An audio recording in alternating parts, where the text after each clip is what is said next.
U.S. Marine were killed in attacks in Baghdad and Ramadi. 14 other Marines died Wednesday in a powerful roadside bomb blast in western Iraq.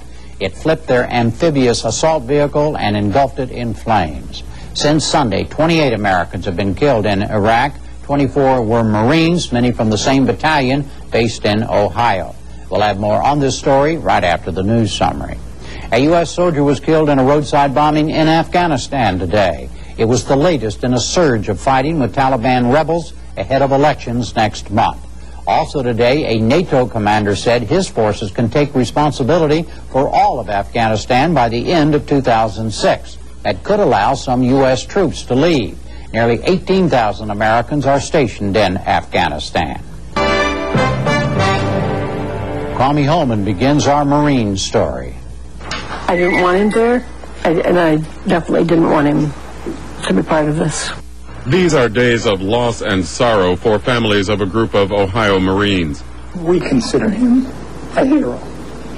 21 members of the 3rd Battalion, 25th Regiment, all reservists, have died in Iraq within the last week. One Cleveland area unit alone, Lima Company, was hit especially hard with 11 killed.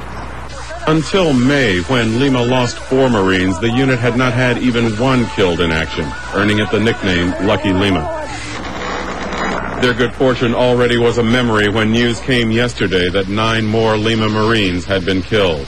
They were among the 14 Marines killed when a massive blast ripped apart their Amtrak, an amphibious assault vehicle like this one. The bomb so powerful it picked up the 50,000-pound armored carrier and flipped it. A civilian interpreter also died in the attack. 1 Marine survived.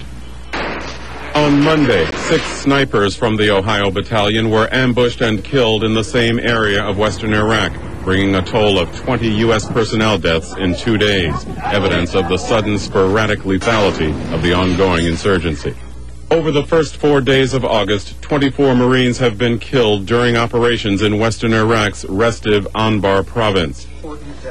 Yesterday at the Pentagon, Brigadier General Carter Ham said Anbar remains a prime focus of counterinsurgency and stability operations.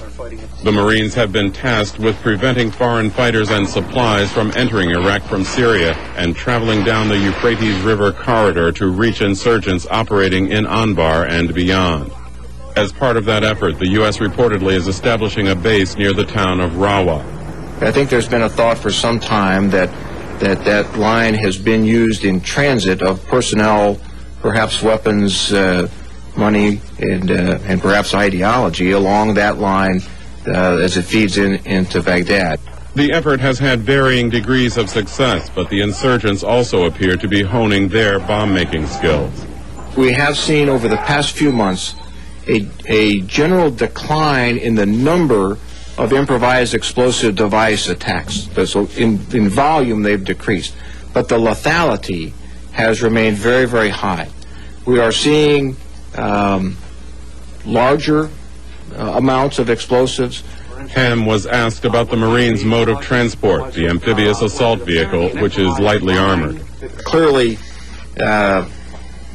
an AAV does not offer the same protection as a tank does. So there is clearly some difference. Ham also said there had been no requests for Marine reinforcements in western Iraq. Now the challenges the Marines face in Iraq, as seen by retired